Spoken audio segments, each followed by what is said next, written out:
Jananim Saradam Devim Ramakrishnam Jagadgurum Padapadme Tayo Shritva Pranamami Muhurmuhu.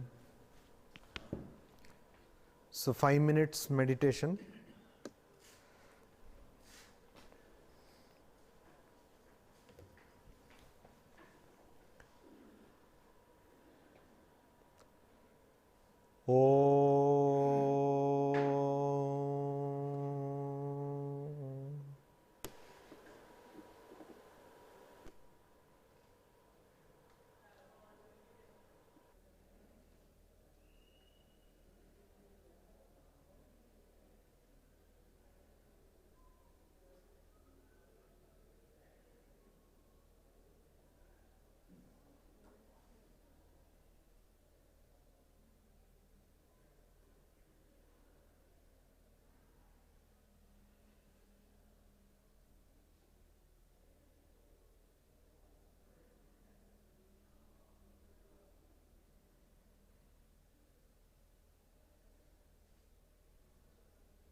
So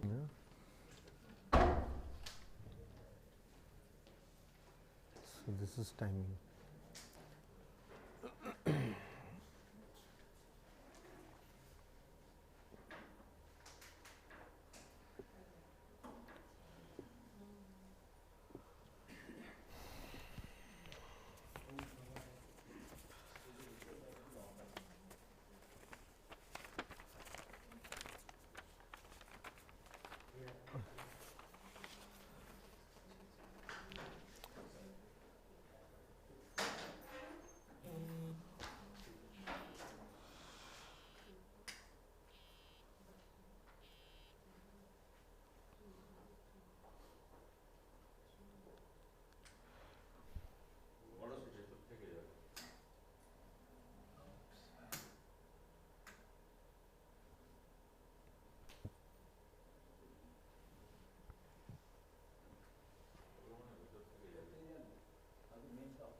Shanti mantra.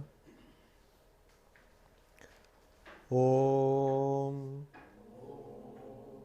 Sahana Vavatu Sahano Bhunaktu Sahaviryam Karavavahai Tejasvinavadhitamastu Ma Vidvishavahai. Om Shanti Shanti Shanti. So we were discussing Tattvabodha. Tattva means the principle and Bodha means the knowledge. So we were trying to understand the principle of God or the principle of reality, Tattvabodha. We were discussing different kinds of spiritual practices prevalent to understand our true personality. So last time we saw how we can meditate on the three states of consciousness, being waking state, dream state and deep sleep. And also we can understand that our true personality is independent of or beyond these three states. Similarly, we have, just like we wear all these wonderful dresses in winter, we have 5 different coverings over our true personality, and we can discern, we can analyze, we can contemplate about the illusoriness of these 5 coverings or sheaths or koshas as they are called in Sanskrit, and we can meditate on our true identification, which is the essence of all spiritual practice, to understand our true personality, an understanding which is beyond all doubts. So that is what is variously called as God realization, self realization, etc.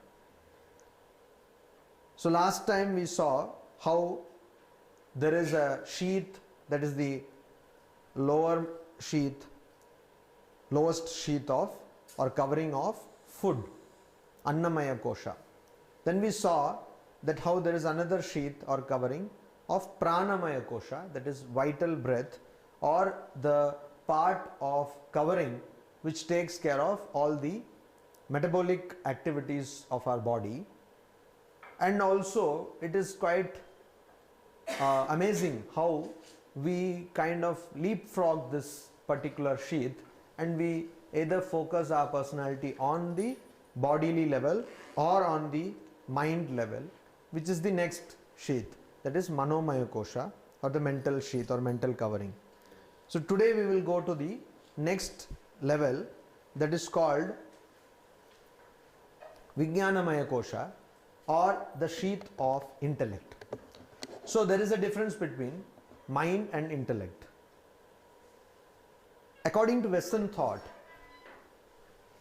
particularly thought which is based on science or medicine, there is no distinction between mind and the brain. And modern neurology, though very few people beg to differ, but generally it is accepted that mind and brain are one and the same thing. Emotions like anger, love are nothing but chemical reactions, and this belief is corroborated or only strengthened by the various kinds of firing of neurons which we see in the brain when a person becomes angry, when a person is upset, etc. So we have different kinds of analysis techniques by which we can find out live what happens in the brain. So this leads to the conclusion that there is no emotion which is something beyond brain. But there are, of course, recently some neuroscientists who believe that probably brain is not something which is the end of the story. There is something, probably something greater than brain. While that is one belief, there is another belief that mind is nothing but, there was a Nobel laureate, neuroscientist again, who believed that mind is nothing but an emergent dimension of, I am quoting him, an emergent dimension of brain. That is, mind is nothing but something which evolves out of brain. But there appears to be a kind of logical fallacy, because you see, we know out of wood chair is made, okay, out of clay pot is made, out of paper notebook is made, etc. Now clay, you cannot make something out of clay which will have some quality which is totally different from clay. The cause and the effect will have similarities. There may be changes in shape or form, etc. But you cannot make something out of something which is totally different. Now what are we talking about? So if brain has to give rise to mind as we understand in the Eastern traditions, Eastern means not only in India but also Far East like Japan, etc. So mind is something which is not dependent on the gross body. If that is the case, then brain cannot produce such mind. So the neuroscientist understanding of mind definitely is again limited to the gross level. What does the Indian tradition say or the Eastern tradition say? Mind is something, particularly in the case of belief of reincarnation or rebirth, mind is something which is carried over across births. Interestingly, again, I have been discussing this with you earlier also.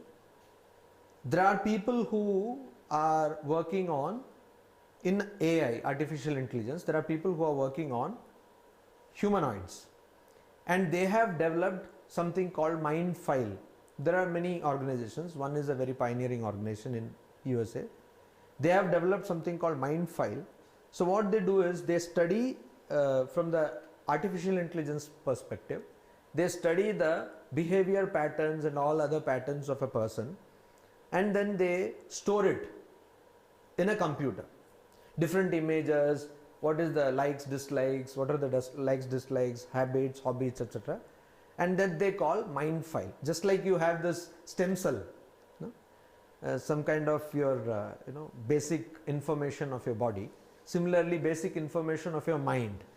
And using this mind file, it is interesting that a person can have a clone, not of course a biological clone, but a humanoid clone.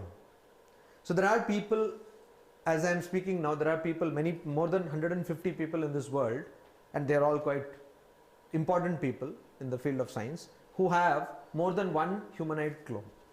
So some professors here who are very good professors can have some clones like that. So anyway, now here again we are concentrating only on the physical aspect of this mind. But if we come to the Indian tradition, what does mind say?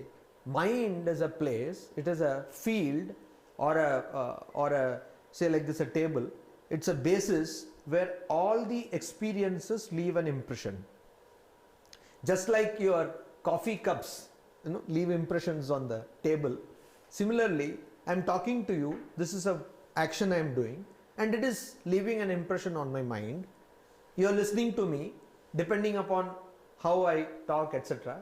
So it is also leaving an impression on your, there was a, we have so much of what is called in English pearly gates stories, when people go to heaven and they are asked questions by Saint Peter. So they are called pearly gate jokes. So that gate is somehow pearly or something.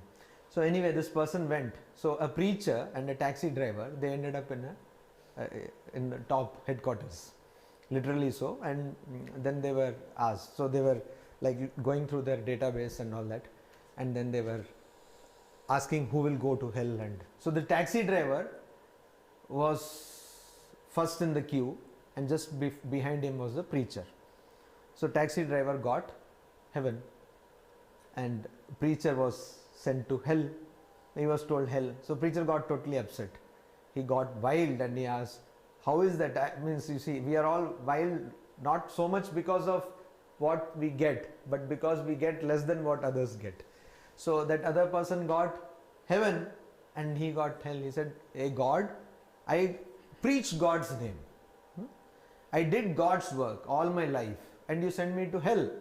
And this taxi fellow, drunkard and all that, God knows what he did, and you send him to heaven. So Saint Peter said that, you see, now we have changed policy here. We believe in result oriented action. So we don't see what actually you do, but we see what results they bring. So when the taxi driver, when you were preaching, people were sleeping and thereby wasting their time, and so it was a great sin, and so we send you to hell. Whereas while the taxi driver was driving, people were praying to God. So he is to be sent to heaven. So like that, depending upon what you do while I speak, I will go either to hell or heaven, or the different kind of impression will be put on your minds. This is the whole thing. And that impression is called samskara. Depending on that impression again, now this is again interesting, that given the same circumstances, two people in the same circumstances can have different impressions. I have already given an example. For example, a small child and say a boy of 25 years or something, or a girl of 25 years. They meet some people. The impressions formed on the child will be totally different than the impression formed on the youth. So this difference makes difference in the samskara, and that samskara leads to rebirth or different kind of experience. Why does this happen? Because there is a attachment, there is a desire behind this action. If one were to do actions without attachment, then there will be no impressions formed. Now, Here we have to understand that we have already crossed Manomaya Kosha, the mind level. Now we are talking about the sheath of intellect, that is Jnanamaya Kosha. Now the Jnanamaya Kosha has got something which we have to see. What does it say? Vijnanamaya kaha? Buddhi, Jnanendriya, Panchakam, Militva, Yo Bhavati, Sa Vijnanamaya Kosha. It's very simple. Buddhi, Jnanendriya, Panchakam, Militva. Panchakam means, I have already told you many times, a group of 5. So Buddhi and Jnanendriya. Jnanendriya Panchakam. Jnanendriya or the sense organs of knowledge. Senses of knowledge. Organs of knowledge. They are 5 in number. Coupled with Buddhi or along with Buddhi, they form Vijnanamaya Kosha. So what is Buddhi? That we will see. Buddhi also is defined. So Buddhi is something which decides, no? Buddhi is something which decides. So there are different, there are different alternatives in front of you, and you discern or you decide. That is called Buddhi. So I give you 3 things to choose from, and you choose one, and that you do based on your intellect. So this intellect, whatever it does, it makes an impression on the mind. Intellect, whatever it does, makes an impression on the mind. So you see, mind has got its own way. It may be wayward, it may be restless, but who makes this mind come under restraint? That is this intellect. But again, intellect is also, there is your true self which is beyond intellect kosha, but through intellect this mind is controlled. It is in the case of, say, horse, it is like the rein. Rein is the intellect and horse is the mind. A rough example like that. So Buddhi, Jnanendriya, Panchakam, Militva, Yo Bhavati, Sa Vijnanamaya Kosha means Vijnana Maya. Maya always in Sanskrit means that which is full of. So that which is full of Vijnana means, Jnana means knowledge, Vijnana means Vishesha Jnana, means specialized knowledge. That which is full of specialized knowledge is called Vijnanamaya Kosha. How does it happen? It happens with this 5 senses of knowledge, that is the sense of hearing, seeing, listening, touch and taste. So these are your input mechanisms, and by themselves they have got no meaning, because there should be one CPU which can actually process this input. So that processing faculty is your intellect, and that is intellect or Jnanamaya Kosha. Then we see what is the next? Anandamaya Kosha, a blissful sheath. So you see, whenever you are given PhD, either the educational PhD or the other Pizza Hut delivery, either PhD, you feel happy. So even the thought of that PhD makes us happy. So that is from the level of Anandamaya Kosha. So Anandamaya Kosha. That is why it is told that a person who likes Alfonso mango, when that person, he or she, takes a bite of that Alfonso mango, there is some kind of happiness. Next bite also it may be there, depending on the capacity, but afterwards that happiness will go. So that happiness is, in Brihadaranyaka Upanishad it is told, it is the reflection of your own true personality of Atman. Why does the famous question is asked, why does a husband like wife, or why does the wife like the husband? So it is because one sees the reflection of one's own self in the husband or the wife, as the case may be, and that is why they like. Otherwise they don't like. So Anandamaya Kosha. Now what is this thing? Anandamaya kaha evameva karana sharira bhuta avidyastha malina sattvam priyadi vritti sahitam sat आनंदमय कोश है.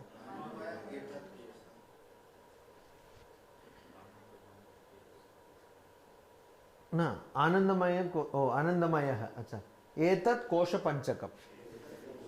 Means this is the five. These are the five or the pentad of sheets. Now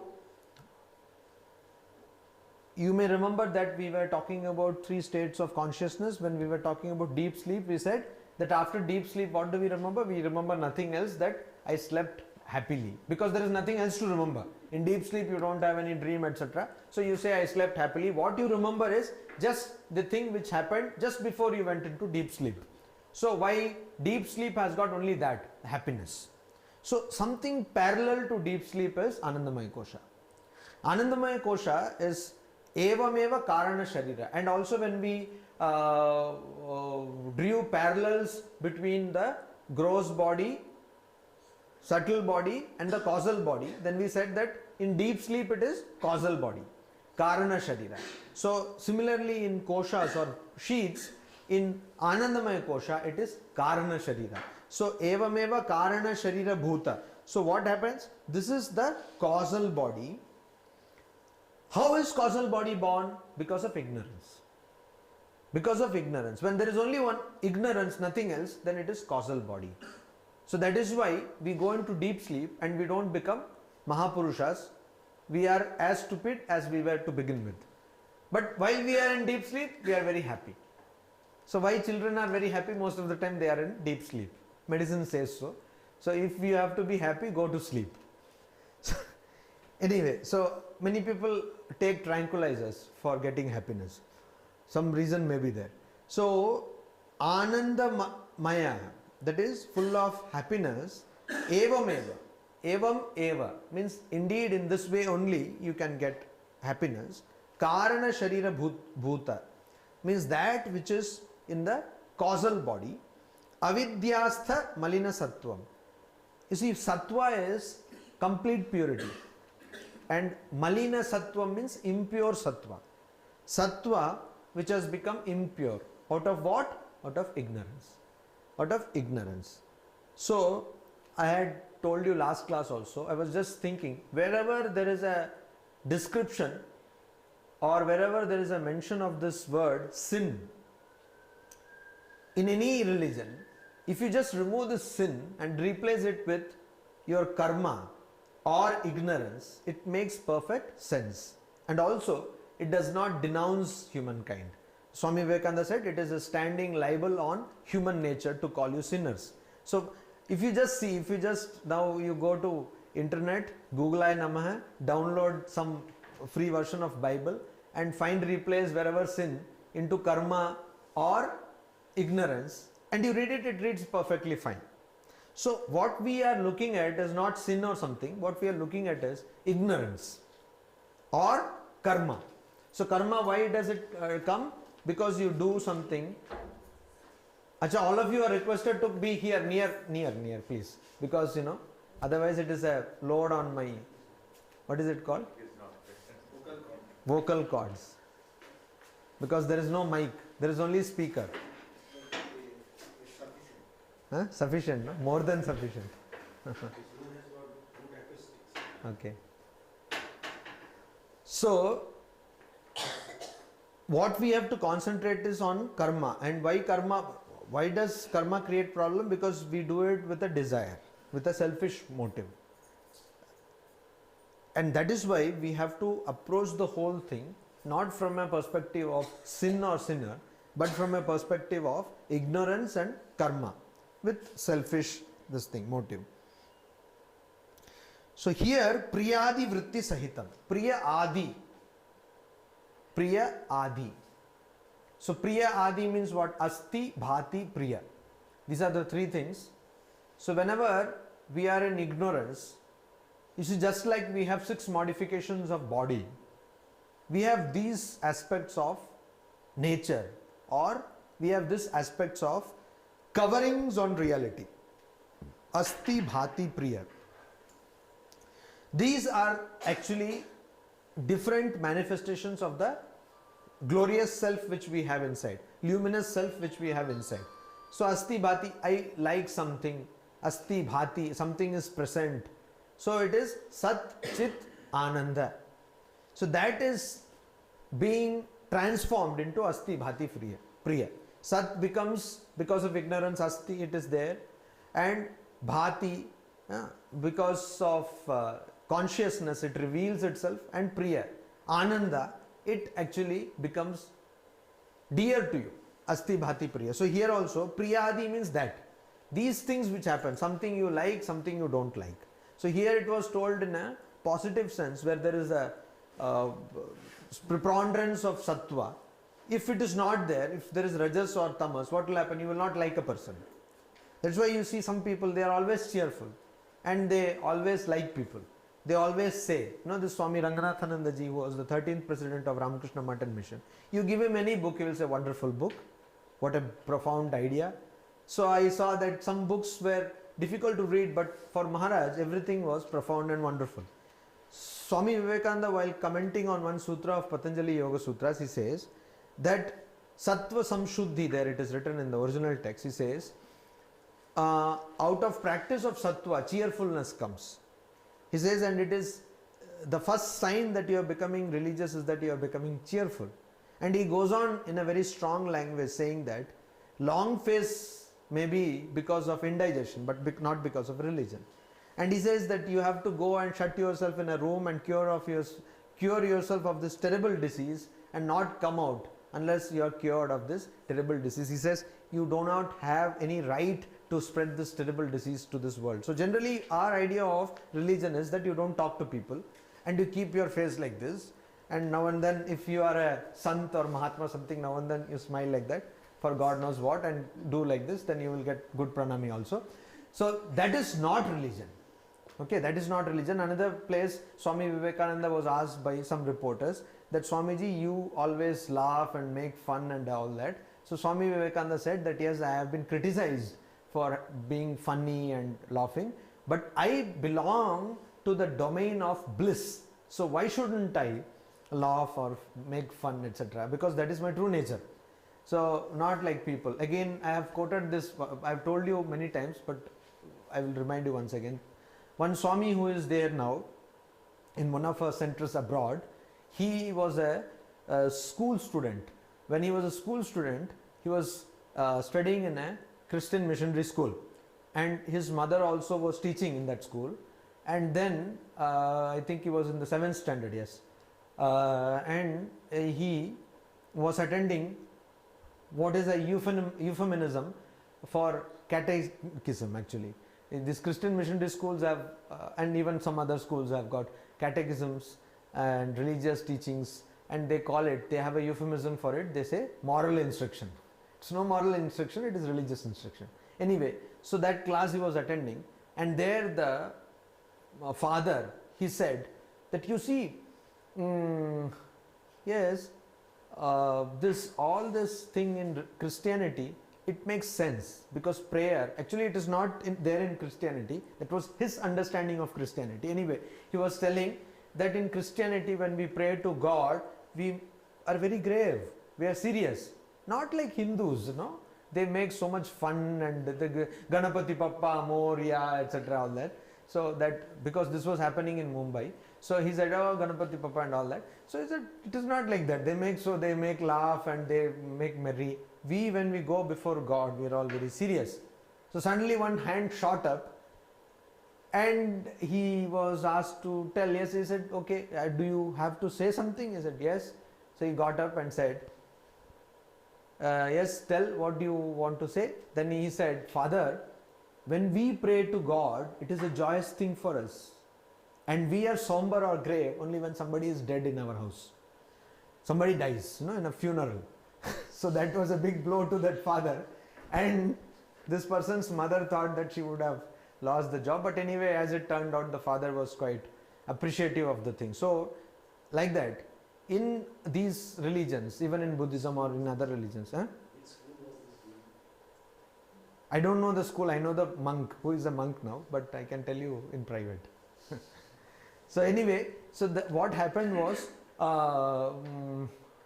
what happens is, in Buddhism or even other religions also, praying to God, even in Christianity, you have Saint Teresa of Avila, Saint Francis of Assisi, or many other saints who, for them, praying to God was a happy experience.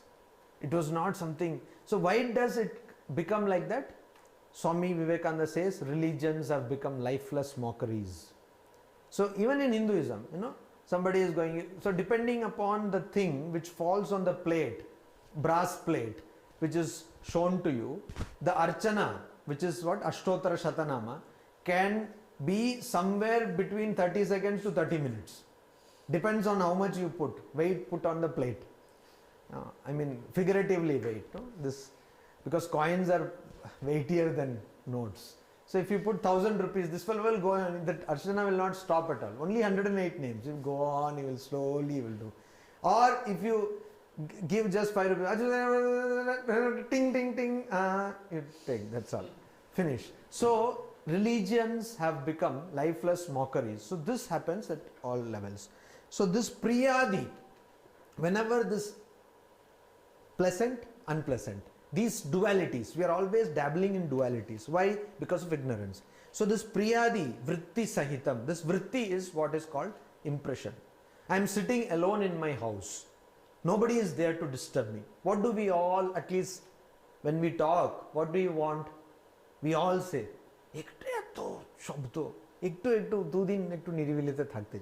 I want to go and stay in silence. For how many days? Only 2 days. That is the highest ambition. What do? You go to Mayavati. Okay. And Mayavati you are aware of. Mayavati is the place in Himalayas where Swami Vivekananda started. Not this Mayavati. Anyway. So the place where Swami Vivekananda started a ashrama devoted to non-dual practice. So you go there. You pull strings and all, because not all people are allowed, and you go there and stay. And what is the thing you do? For first 4 hours you can somehow keep quiet. Then you say that Maharaj, is there anything to see around? So where did it come? This is a place where you can hear your own heartbeat. So what happened? Where from did this come? Because of this vritti. This is not coming from somewhere external, but it from internal, from inside of you.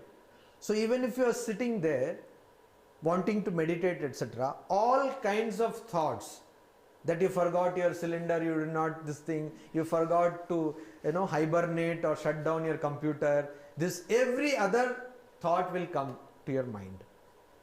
And when you go to do work in the office or teach, then you will think, oh, if I could have done japa.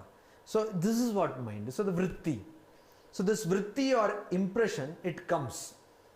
It is like something coming from the below of water, some water bed, something will come up, and then put one bubble will come up, like that. This is exactly what. So in Western thought, Freud tried to do something, but he botched up to a great extent.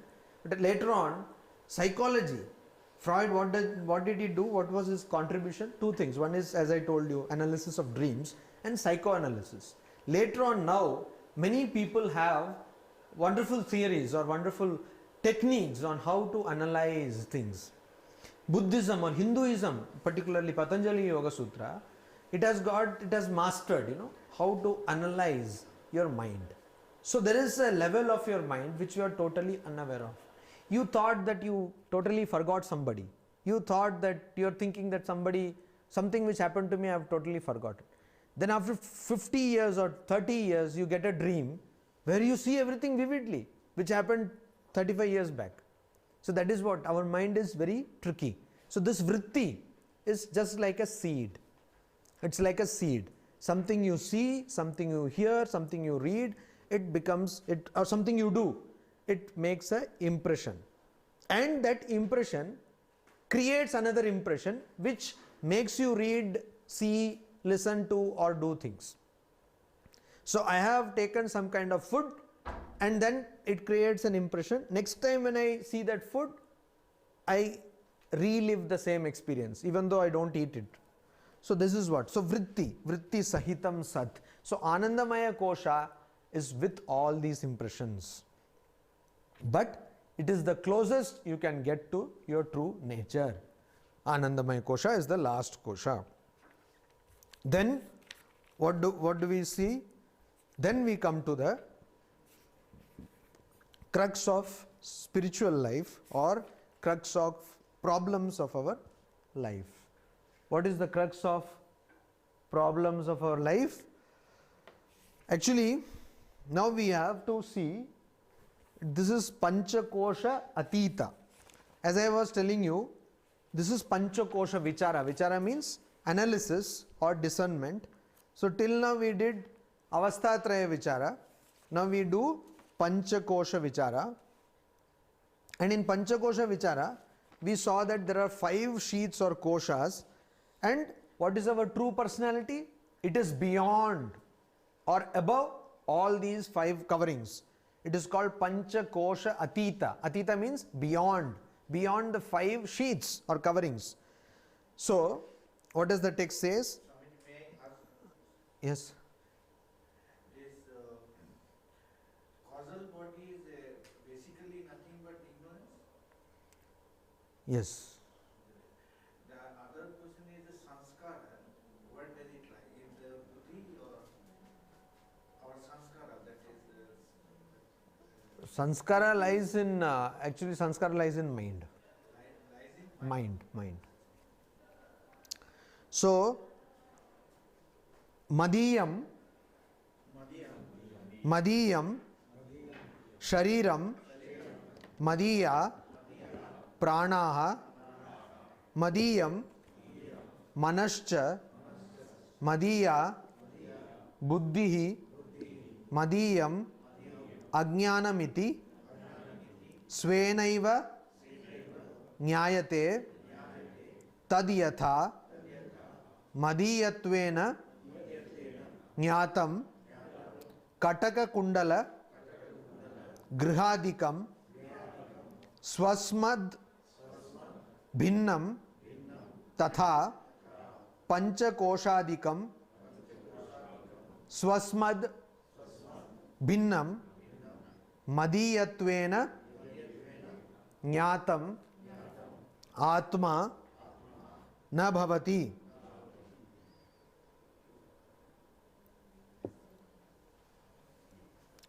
So here a very simple thing has been put in a very simple language, though many people might not follow it.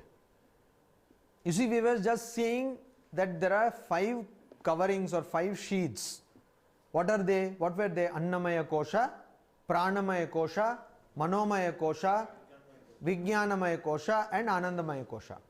That is the covering of food, covering of vital air, covering of mind, covering of intellect and covering of bliss. Now, a simple thing is that this is a dress I am wearing. Okay. What do I say? It is my dress. It is my presenter. Strictly not mine, no? Okay. It is my mobile. Okay. It is my book. This is Bisleri's water. So, I say this. And I also say, this is my body. I say, it is my mind. I say, it is my prana. Okay. I say, it is my house or my ashram, whatever case may be. When I say it is my ashrama or my house, what does that mean? No. What it means is, I possess the house. That is, there is something which is possessed, something which is possessed and someone who is possessing that. 2 things are there. Possessor and the possessed. So when I say I have a mobile, though many people act as though they are the mobile, but anyway, this is the possessed and I am the possessor. So now this text says that the very language shows you the true reality. You only say that it is my hand or my head. You don't say this is me. We don't say that me. When I say that my hand got hurt or my hand got cut, I don't say I got cut. Though sometimes we say, but strictly what the text is saying is, just like you will say Griha Adikam, just like you will say Kataka Kundala, olden people, even male, men used to wear all this Kundala and all that things, all ornaments, Kataka and Kundala means all earrings. Now also people wear, but may not be in both the ears, only one ear, etc. So whatever, so what you wear, as we say in common language, that this belongs to me, this house belongs to me. Similarly, why do we say that? Because they are swasmad bhinnam. Bhinnam means different. Swasmad, from me. Swasmad means swasmad, means swa means me, swasmad, from me. Bhinnam, different. So they are different from me. That is why I say it is mine. Okay, it is mine. And similarly I say house is mine because it is different from me. So it says that just like that, you say that they are mine because you own them, you are not them. You don't become them, you are only their owners. Similarly, when we have this idea that this is my body, this is my vital breath, my mind, my intellect, my blissful sheath, etc., or knowledge, what does it mean? They are not me. It is not my true nature. It is not my true nature. So our attachment, when a mother sees that the child has fallen or something, oh, more galam. So why does the mother say? Because so attached to the child that she feels that she herself has died. So even in language, you see, we convey our emotions properly. So the text says that manascha madiya, madiya means it is mine, buddhi madiyam, etc. Svenaiva nyayate, we only know that it is mine. Why? Because kataka kundala grihadikam, it is different from us. Similarly, panchakoshadikam madiyatvena jnatam atma na bhavati. It is not self, it is never self, because I understand it to be mine. I understand that it is possessed by me. So you can possess only something which is not you. You cannot possess yourself. That is not possible. So we possess something which is not me. So that is what it says. Now here you see, the whole thing is about possessing, about identification. So now if you get so identified with your laptop and some virus comes or something goes wrong in your laptop, then your mental peace is in pieces for days together. So my laptop is not working, so I cannot talk to you, etc. So why? Because we have identified ourselves with something which I am possessed. So now I don't possess it, it possesses me. That is what happens, mobile. Somebody's mobile is lost and that person is, this is a common occurrence nowadays. That person is totally shattered in pieces, etc. because everything was in mobile. So even technology is there, you can take backup, you can do everything, but still people are totally off if mobile is lost. So why? Because now no more, you are not possessing the mobile is possessing you. So there is an anecdote which I have told earlier also, I will tell you again. There were two monks, they were walking along the Ganges. Why Ganges? Ganga. So what did one monk saw that there is something black in shape, color, black something floating on the Ganga. So because it is all cold in Himalayan regions, so anybody sees a blanket, they want to own that blanket. So this sadhu saw that there is some blanket and he jumped to get that blanket. And then the sadhu in the bank said, Babaji, kambli to mil gayi, ab chale aao. Means you got the blanket, now come. So that sadhu said that maine kambli ko to chhod diya, Kambali मुझे नहीं छोड़ रही है. That I have already given up the blanket, but the blanket is not, because it was not a blanket, it was a bear. So the bear got hold of that sadhu. So मैंने कंबली छोड़ दिया. So similarly, you know the thing of another story again about a monk. So another monk went to meet a monk in his ashrama. So he said, Babaji, aaiye. So he asked him to sit. And then after some time, one lady came with some milk or something to give to the monk. So this monk was a brahmachari, like in Ramakrishna mission, means Bal brahmachari, means not that we become monks from childhood, but that we are celibate from childhood. Of course, you have to be celibate from childhood. So anyway, we are celibates. So this monk saw and he got kind of aversion that what is a woman doing in the ashrama? So he said, what happened? Why is a woman coming and giving milk? Then this monk smiled and said, Babaji, kaupin ke vaste. So kaupin, you see this loin cloth, which is a kind of ancient underwear. This also is in one sense or in many senses a symbol of renunciation. So he said he has only 2 kaupinas. So he used to wash one, wear one and wash one and keep it. So some days he saw that the kaupina was being torn away. He could not understand how did it happen. Then he saw that a mouse was coming and nibbling on that kaupina. So he said it is a great problem, because where will he get cloth so much? He is a monk, mendicant. So he said, okay, now I will keep a cat. So he kept a cat to kill the mouse. And now the cat was there, but cat you have to feed something. Cat cannot eat, it can frighten away mouse, but always mice it cannot eat. So he wanted milk. Now where will a monk go for milk?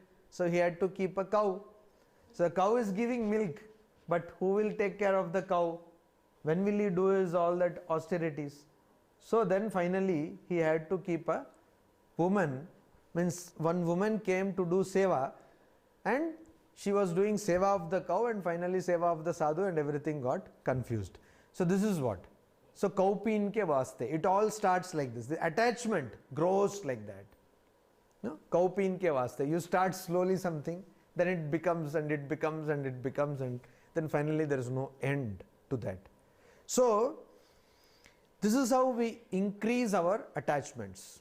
Shankaracharya, in his famous introduction to his commentary on Brahma Sutras, talks of 2 things. He says that the whole problem we have, towards the end of that commentary, said, Bhoktritva Kartritva Bodha. The consciousness that I am the doer, Kartritva, and Bhoktritva, I am the enjoyer. The problem is that we have to come out of this consciousness. So, I am the doer, the sense of I, Bhoktritva, the sense of mine. In other places it is called Ahankara, Mamakara. So Ahankara, I, see, I is always problematic. You know this. I, always we have eye problems, and such eye problems which no ophthalmologist can cure. So I problem and mind problem. It is mine. Ahankara, Mamakara. And here also the same problem. This is mine and this is me. So we have confused our true personality. What is me? What is the nature of me? And what is mine? See, even in English, what happens? Everything is perfect. No, everything is perfect. And you add I am and it becomes imperfect. Everything is in balance, you add I am and it becomes in balance. So all this imperfection and imbalance comes because of I am. So I am is what we have to get rid of. Ahankara or Mamakara. So the moment you think, the very classical mythological example of Vyasa, what happened? Vyasa went to Vrindavan and all these gopis fed him nicely, sumptuously, and he also fired left and right, he ate, and then he went to Yamuna, which was full of almost flooding. And then what did he say? If I have not taken any food, please give way. And Yamuna immediately gave way. What does that mean? So he had no sense of I. He had no ego at all. So that is a person. What happens when somebody, we will see this in this text itself, what happens when somebody loses the sense of doership and enjoyership? All the actions that person does after that bear no results. There will be no new effects of actions, no karmas. No new karmas will be created. And all the existing karmas, whatever has already started taking effect, only that karma will remain. After that, that person will give up the body. So Sri Ramakrishna talks about 21 days and all that. So this is one way of one way how it is put in the scriptures, and some places it is 21 days, whatever it may be.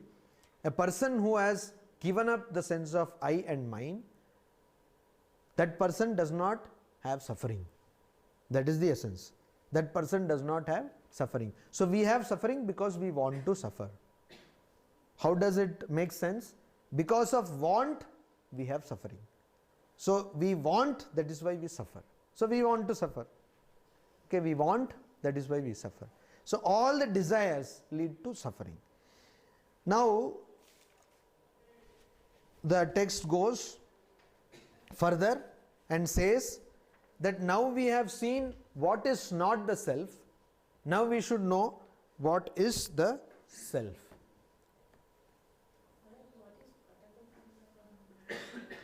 Kataka means, this kundala means earring.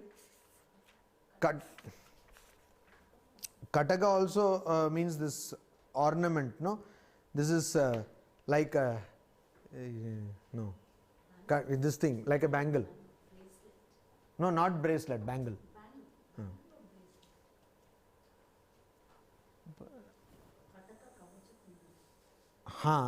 But it is not bracelet, kataka, bangle. Kataka. Actually, that is like, say like you take rebirth or something because of desires only. Let us take, I'm going on the road and I saw some BMW car, for example. Okay. Then some thought came to my mind like, I should have a BMW. But later I realized like that, okay, it is after all a car only, it has four wheels, nothing big about, like it can be Maruti, BMW, there is not big difference. So like, for practical utility purpose, for going from point A to point B, like so like they tell that all the desires your mind has got some fulfilled some way actually. So is it like that desire will take effect, or it will just, since I realize that it's not old thing, like it will get realized, like it will get fructified. So what you are telling is, can I reduce the effect of the desire by analysis or discerning? So desire, you see, will take effect only on the intensity of desire. So if you have some such kind of mental thing, image comes, and immediately you say no, or you do some contemplation, that may not take, it depends on the mind, because mind can play tricks. So it depends on the mind, and it is a very mysterious thing. But generally such things will not. And if you have certain small desires which are fulfilled in this very life, then there is no problem. But if you have intense desires, most of such desires are intense. Desires are always intense. So that is why, from the devotional point of view, prayer has got a very important role. So you pray that I do so many things, I have so many mental images, but let that not make me bound to this world. You know? And Holy Mother says that a mental sin is not a sin in this age. So it doesn't mean that you keep on committing. Sin means again a mistake or an error. So doesn't mean you commit, but that is the kind of, because so many images come. So mind may have some falling away from the ideal. Now the text says, what is Atma?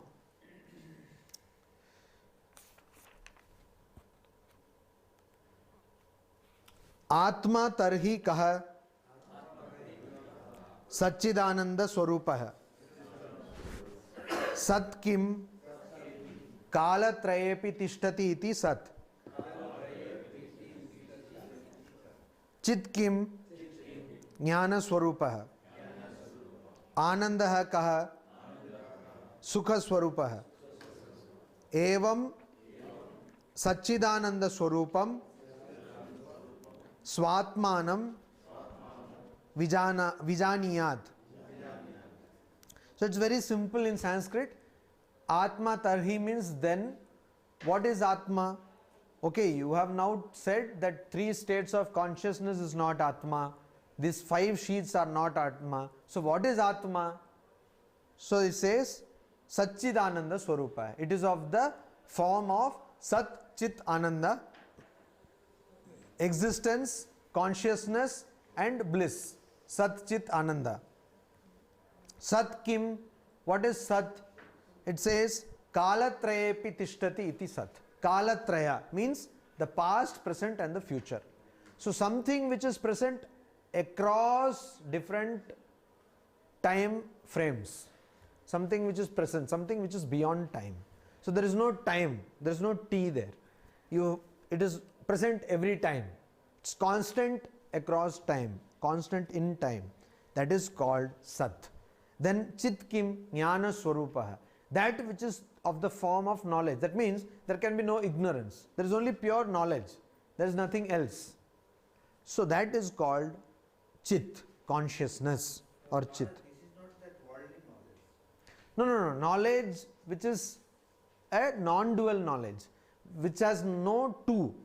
Worldly knowledge is always a dual knowledge. Then Anandaha Kaha, Sukha Swarupa. Sukha also does not mean as contrasted with Dukkha. Sukha means where there is no other thing to compare with. Always it is in blissful state. Anandaha. And this is Evam Satchidananda Swarupam Swatmanam Vijaniyat. We have to or know yourself to be such Satchidananda Swarupam Swa Atmanam. Know yourself or your true personality to be of blissful nature, always existing and full of knowledge. So most of our problems in our life is because we think we will die, because we think our PhD may not be completed, because we think that our professorship will go away or whatever, I may get retired. So all these temporalness of things makes us to worry, and our true personality is something which is always going to be constant. And we say that I may get some blow from some people, so I may become sad. So that is another reason why we worry. But we are full of bliss. Then we worry because we don't know what is going to happen. Ignorance. I don't know all this computer and all this iPhone and all that. I don't understand. I am from a different generation altogether. So ignorance. Or I don't know what will happen. Or I don't know what my boy or girl is doing. God only knows. So that also ignorance. So always ignorance gives suffering, worry. But our true nature is knowledge. So why is that we have all these problems? Because we try to find, we try to identify something which is not conscious, jada, matter, with consciousness or chit. So chit jada granthi, that is what the knot, the Gordian knot of the conscious and unconscious or non-conscious. So we confuse this. We try to confuse, and what is called we confuse it, and everything becomes problematic. Khichudi. Everything becomes problematic.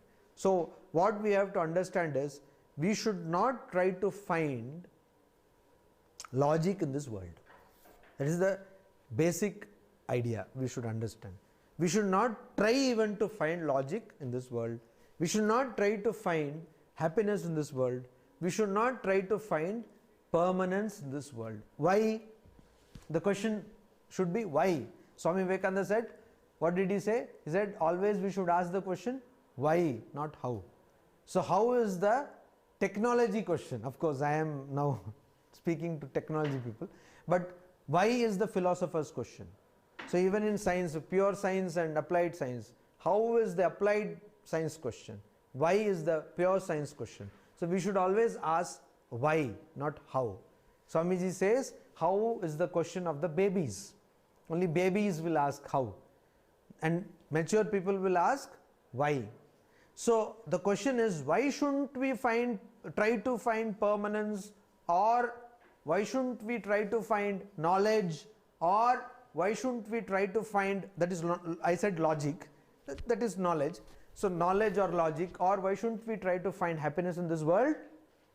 Because let us remind ourselves of the original example, that it all began with the dark room and a coil of rope.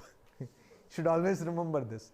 So there was this dark room and the coil of rope, and we got into the dark room and saw the coil of rope and mistook it to be snake. So actually there is no world, actually there is only this whole bliss, but we have mistaken it to be this. There is only one entity, we have mistaken it to be different, and that is why there is problem. That is why Shri Krishna says, Anityam asukam lokam imam prapya bhajasva mam. Because if you have to get some sanity, you will have to go to unification of beings. Even now, all the social sciences are going towards what? Pluralism, multiculturalism, all this. It is what? It is nothing but unification. Physical sciences, all are going towards unification. And now we say multidisciplinary approach, etc. So it's all high-founded language for the same thing. So everything is converging to a point, and that day is not far when everything will converge. So today you cannot do something very separate. Even in technology, you do something, then ethics will come and law will come and everything will come, and everything suddenly will become interdisciplinary approach to something. So this convergence is what? So converge, Sri Ramakrishna says, ekar gyan, anekar gyan, agyan. So the knowledge, if at all you can call it a knowledge of many, is not knowledge, it is ignorance.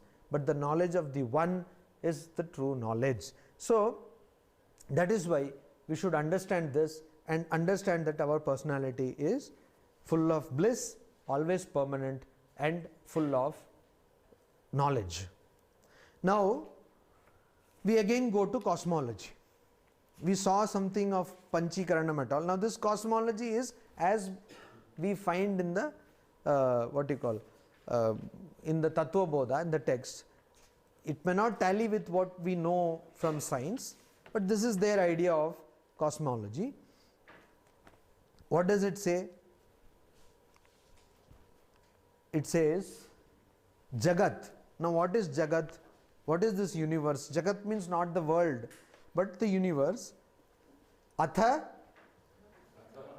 Chaturvinshati Utpatti Prakaram Vakshyamaha Brahma Ashraya Sattva Raja Tamo Gunatmika Maya Asti. So it may not tally with the scientific principles, but overall this is the idea, and it is quite logical. What is it?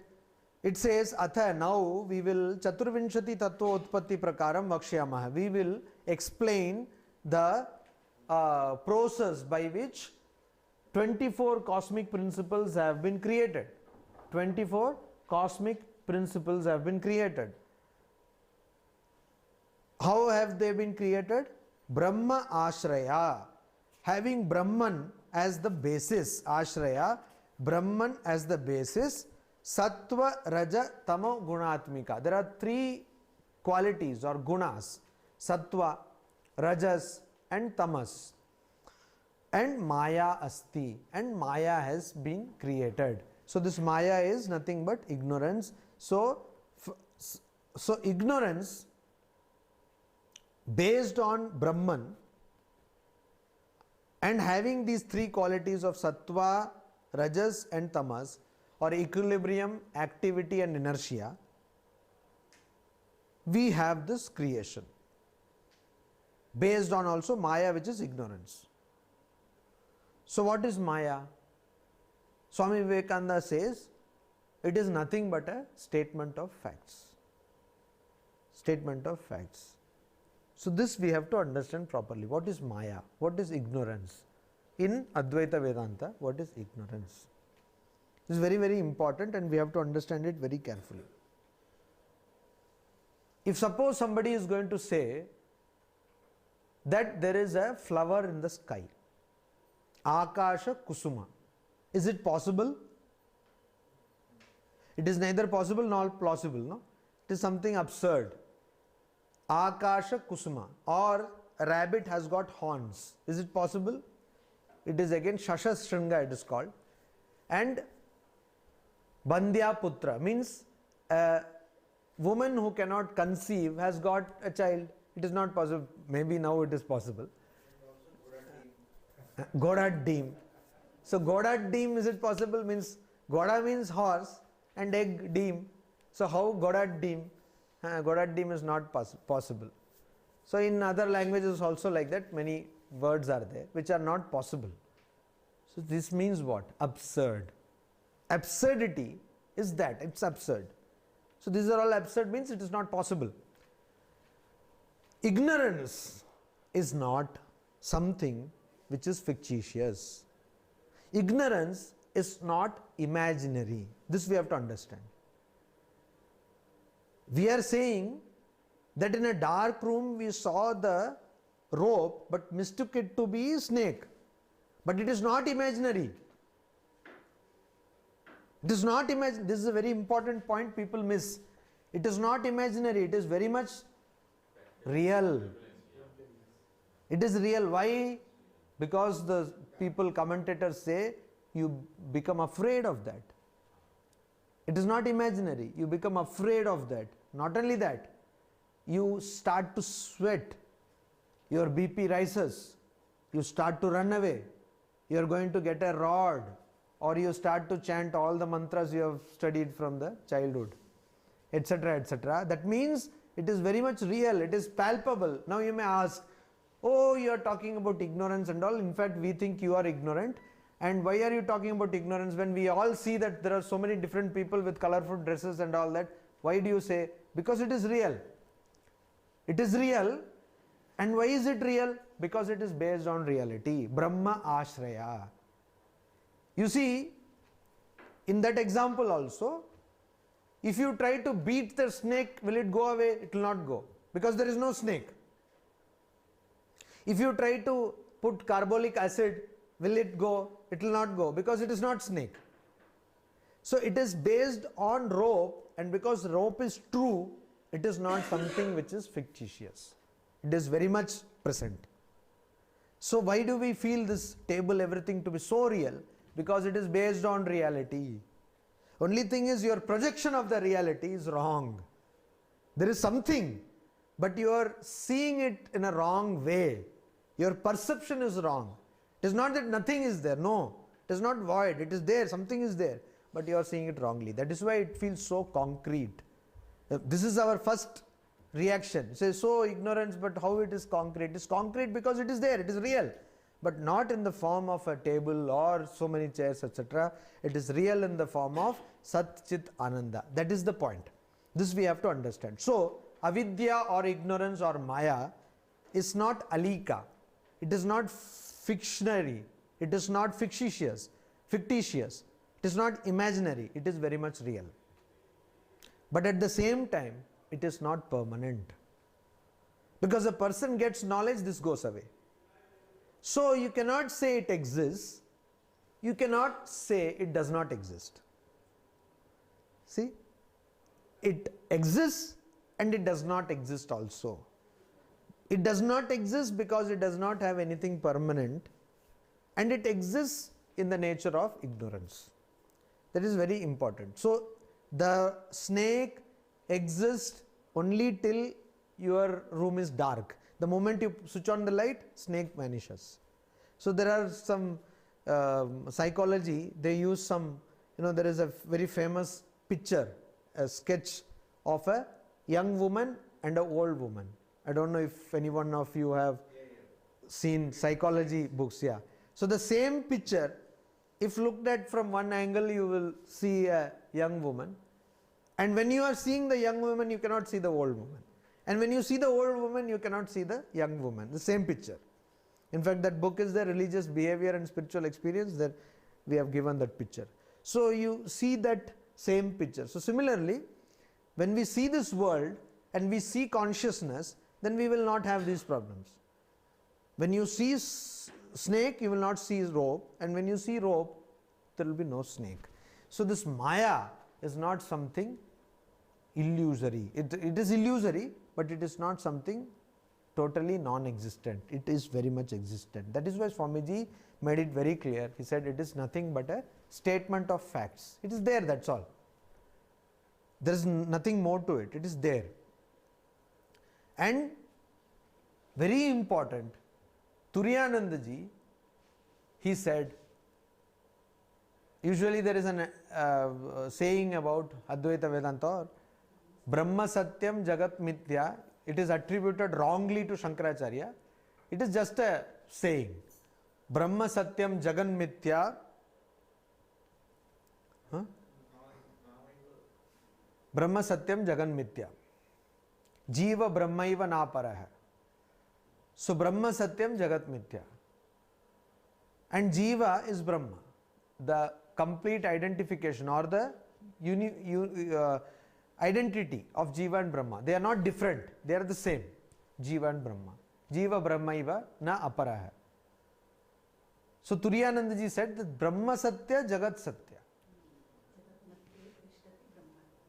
So Brahma Satya Jagat Satya means what? Brahman is truth, and this universe is also truth, not as we perceive it.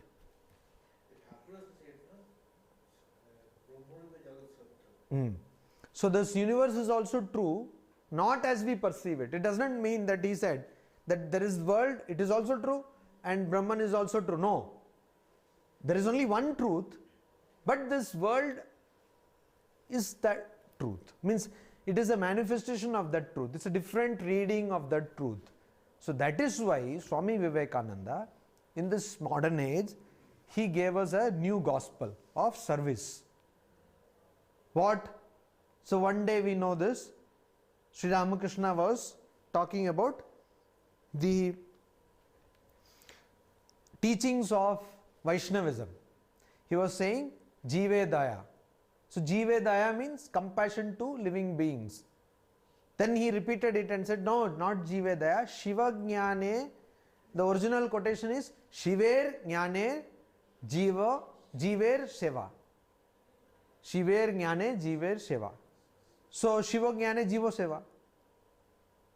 Shiva Jnane Jiva Seva means knowing that the living being is nothing but divine, you serve that living being.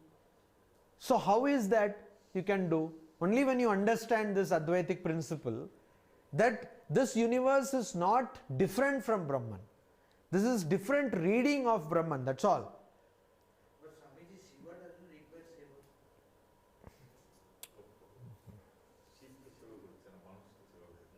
No, you do your own seva, but it is a different way of telling it. Okay, how many people can understand that? That you do your own seva. How many people can take that? So, yes.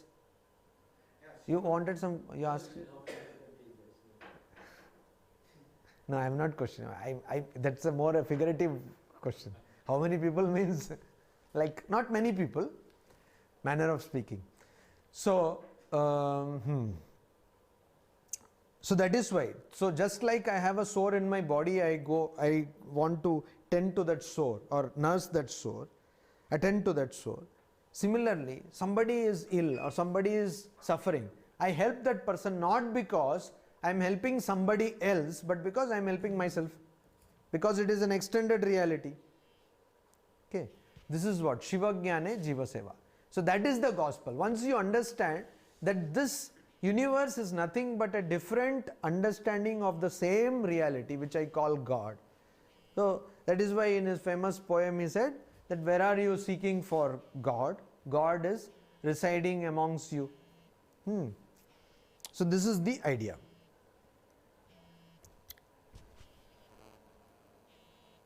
Any questions?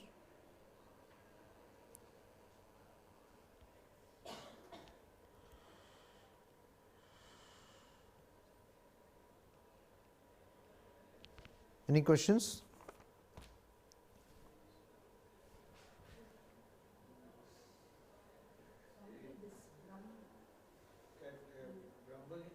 Hmm?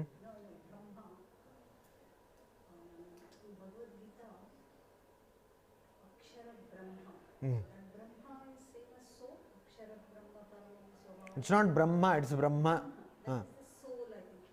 No, no. It is the same, Brahma. No, Akshara Brahma means it is not soul, it is Brahman. Brahman.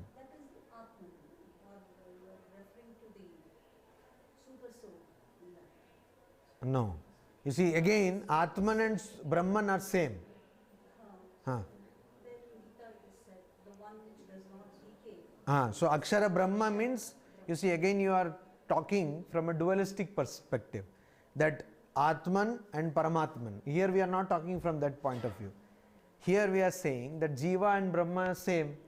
So then you see that shloka, then you will understand that Brahma means Aksharam, indestructible. Aksharam means which cannot be destroyed. So that is only one Brahman, which is same as Jiva. No, this is also same, that same Atma. This is nothing but Brahman. In Bhagavad Gita, what I have seen, in spirituality, especially in Advaita philosophy, Satchidananda Rupa. Satchidananda. Not in a single place you have a mention of Satchidananda Rupa. There are different ways to say Brahma Bhava, Kalpate, and... No, wait a minute, what? Not as... nature of Atman. Satchidananda Rupa. So that Satchidananda Rupa, in no place in Bhagavad Gita you refer to Atman as a Satchidananda Rupa. You, in different ways, in different shlokas, he says that you will become one with the Brahman. But he does not, nowhere in the Gita, You see, no. No, I am afraid you are mistaken. You see, what has happened is, now I will tell you, what has happened is, in Gita, there are many shlokas which are dualistic in nature. There are many shlokas which are Advaitic in nature, and there are some shlokas which are Vishishta Advaitic in nature. Now what has been done by Acharyas, they have taken all the shlokas and commented it in one way. Swamiji talks about this. Like Shankaracharya has taken all shlokas, and even when it is outrightly talking about devotion, he has made it into Advaita. Similarly, Ramanuja has taken all shlokas. Wherever it is talking about Akshara Brahman and all, even that he has made into Vishishta Advaita.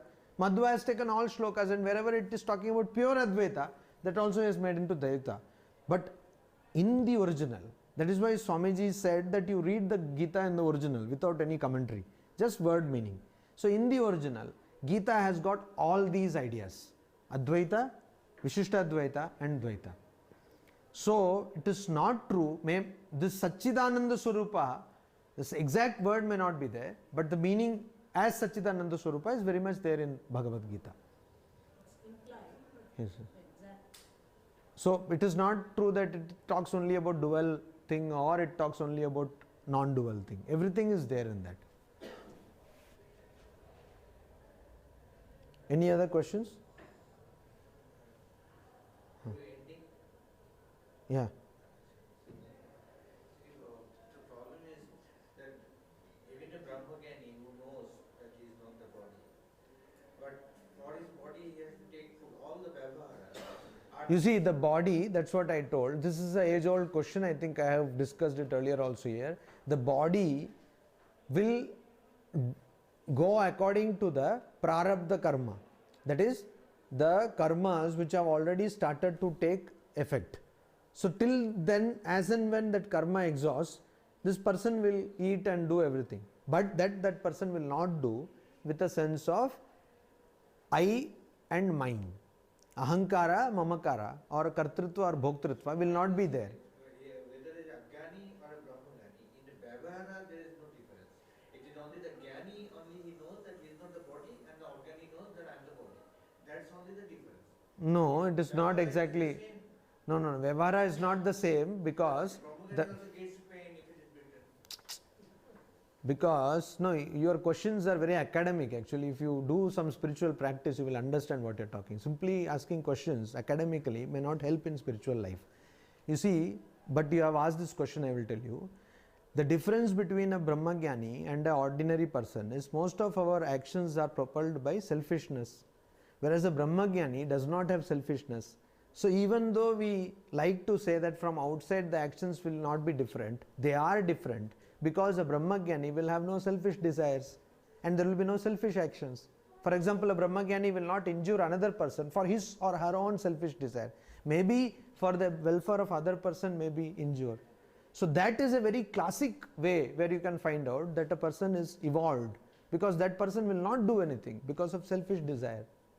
So it is not true, though many of us say that from outside it is all same. No, it is not, because that person will not do anything for selfish things.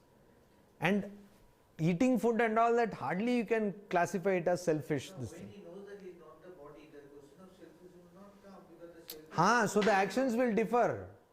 Actions will differ. He will not act exactly like a ignorant man. What you said was, from external, actions will appear to be similar. No. Externally also there will be difference, because the ignorant person will act, mostly we do selfish actions. The Brahmagyani will not do that. Maharaj, taking us through light on this Vishishta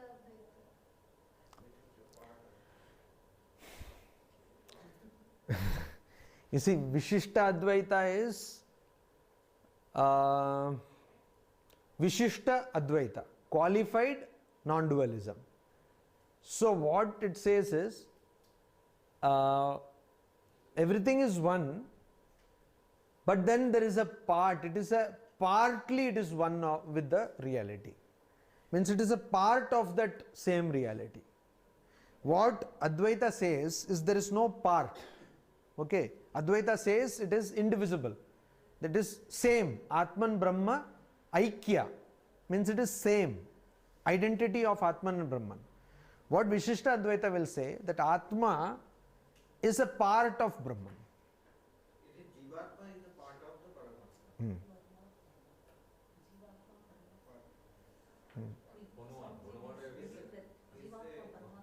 It's a perception. You can never become Paramatma. You can be a servitor of the Lord. You can be Lord's, maybe Lord's chest, Lord's feet. No, you are no. You are part. That is why there is a concept of Samipya, Sarupya, Salokya, Sayujya, etc. Means you are part of the being, highest being, that is Paramatma. Part how? Suppose I do lot of tapas, austerities, I can become the Shankha of Vishnu. I can become the Chakra of Vishnu. So I am part of Vishnu. So Vishnu without Chakra is not possible. So Chakra is the part of Vishnu. So I am part of the higher Paramatma, but then there is a difference. Okay, there are three kinds of Veda. I will have to tell you this philosophically. Three kinds of Veda. One is Swagata Veda, another one is Swajatiya Veda, another one is Vijatiya Veda. What is Swagata Veda? There is a tree, and in the tree there is a fruit and there is leaf. So that fruit and leaf are different, but they belong to the same tree. Swagata Veda means difference between same thing, there is difference. Swajatiya Veda means there is an apple, but one apple is Kashmir ka apple, another one is probably Canada ka apple. So same species, but there is difference. There is a pencil which is one is red color, another one is black color. Then there is a Vijatiya Veda, means they are of different categories altogether. One is a projector, another one is a mobile phone. Are you getting the difference? Three types of difference. So Vijatiya Veda is what you can understand of, you see, this Dvaita philosophy. Jiva and Paramatma are different totally. There is no connection, no coming together, nothing. They are totally different. They can never become one. Madhvacharya. And they can become like the Swagata Veda or something like that. This is Ramanuja's philosophy. Vishishta Advaita.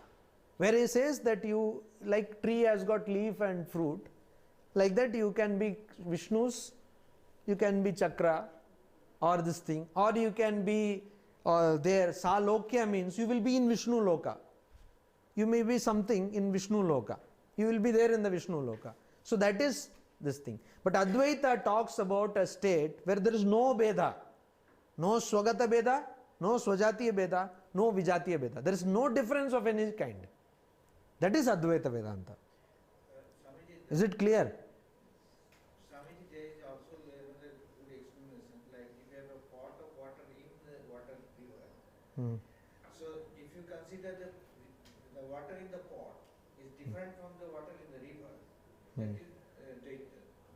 If you say the water in the pot is a part of the river water only, then this is a Dvaita. If it is the same water it is only, then it is Advaita. Okay. Any other question? Swamiji, we had, consequent to what you said, Alvars. Uh-huh. They are actually, What do you mean we had? we, the generics. No. We are talking about Advaita and so much of distinction. Yes, so distinction means what we had. There were Alvars. Alvars putis. Uh, Actually, you don't ask for mukti. no, You say that let me realize God. no. Let me come back to this world Hmm. and let me help the humanity. Kainkarya. Everybody. Kainkarya. Yeah, and we recite those slokas. We say that let me help the entire humanity so that they get uplifted. Kainkarya. This is The idea is Kainkarya. Acharya also, he believed in that. Let me come back to this world. Let me not go away totally and be one with the Brahman and witness from there. Let me come back in a human form and let me do, after having realized, let me come back and help the rest of the humanity. So in spiritual life, you see there are different kind of people, and all types of temperaments are there in spiritual life, and all types of temperaments have got their own thing. For example, even in Ramakrishna tradition, you find that some people say that yes, I will come. Say Ranganathananji said that I will come back again and again. Swami Vivekananda says I will go to 1,000 hells for the sake of the suffering. So all these are there. And poor people like me may say that Baba re Baba, I will go and so it, Once the realization comes, that is no, not all people who realize may say that. So it is again. most of the hymns it is there. Keep that. So that is what it's called this Kainkarya or this thing. Come back for 7 births. And Yes. Let me Yeah. be a servitor for the Lord. Servitor for the Lord is serving the humanity, serving the people, their upliftment. In Tamil we keep reciting all. Again V is coming, no? We means I need to say In Tamil there are hymns where they say. So yeah, these are things which show that this is what you call Freudian slip. You know what is a Freudian slip? So suddenly you want to do something and it is a deep rooted desire, and it comes out as a slip of tongue. So generally we need to, this is how we can practice oneness with. it's not a slip of tongue in school we were taught. No, Say I. no, you are not getting what. Don't correctly use No. use I.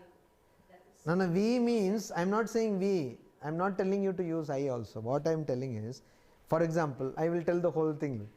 In India, say what you said exactly I will retell.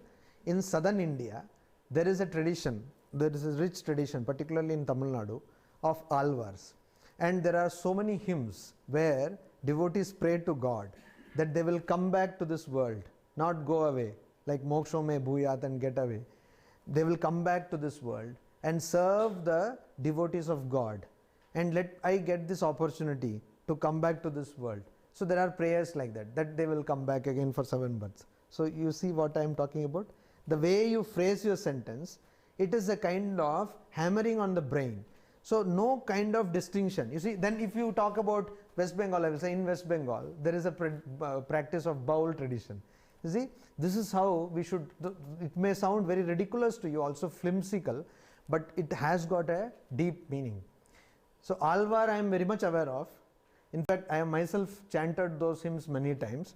But you see, when we tell, we in the sense all of us, when we say we should be as non-sectarian as possible. So when we say, nobody should understand to which sect we belong to or to which belief pattern we belong to. It should be as, that is one way where Swami Vivekananda says, we have to, if we have to progress, we have to progress with a common factor of humanity. How do you do that? Like in language also, now it is very objectionable if you say he or she and all that. So we change, we don't say. If one gets freedom, not one, if a person gets, he gets freedom, no he, no she. And sometimes it is better to put she than he.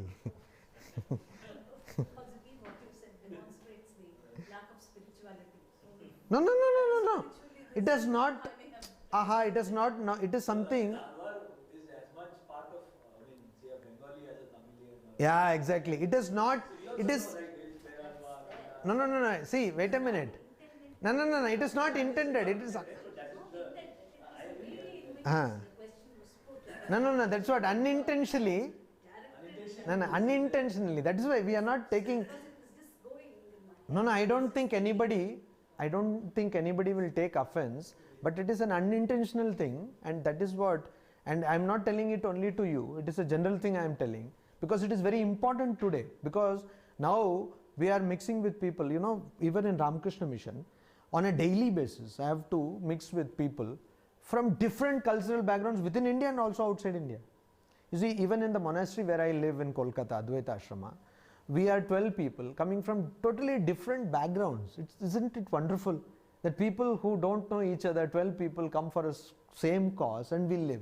So over years you have to, these things, this has got nothing to do with spirituality, don't mistake this. It is just a cultural orientation. It has got nothing to do with spirituality. No, don't find deeper meanings in that thing. So, and then that we need to do. Why? Because when for example, once I was talking to a non-Indian monk of our order, and I say, our. So he said, it is a very great presumption to believe that whoever is reading this is they are all Indians. You are writing something and you think that everyone who is going to read is Indian? To that extent, you see. So I said, yes, what is telling true. So I cannot say our, then I have to rephrase it, I say Indian. So that is what we have to. No. Nobody is taking offense. That way, don't be sorry. That way we cannot speak at all. No. Now these things we need to understand. So regarding another one, you said that when we like somebody and gets pleasure or something, then it forms another. Now suppose you dislike someone and gets a same thing means same thing, same. What is the reason that we, just by seeing we start liking some person or we don't like the person? What really happens because of which we like the person? Oh, this is very simple. Actually, over the period, it has got many levels. One is a very primitive thing. You see, what happens is, why do we like people who, suppose we don't like people with horns, no? I'm not joking. We don't like shapes or forms with horns. Just imagine. Because in neurology, again we have to come to neurology. Neurology, we have this basic lifeguard system. There, whenever we see some horn, how many people like something which slides through? No, there are some people who love snakes. In fact, there are people. But most of us don't like. Why? Because it is a primitive database which says snakes beware. You see? Scorpio beware. Scorpion beware. So similarly, a horn thing we don't like. So even if somebody is going to put that horn thing, we say, what is this?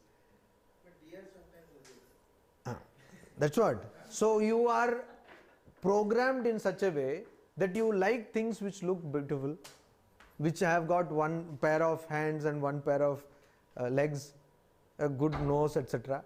So when that is one thing, and you in your own life or people in their own lives, we have come across a certain pattern, physiognomy and all that. So over the years, these impressions are strengthened, and then when we see somebody who is totally different in appearance, we get aversion. That is why, and you see, there are different types of, so somebody is there, you might have got some classmate in your school, and somebody is, we don't know, to some extent similar, you will start liking that person. There are so many, it is very complicated. So all these factors contribute to that love at first sight. Actually, there is nothing love at first sight. Any other question? No. Om Shanti Shanti Shanti Hari Om Tat Sat.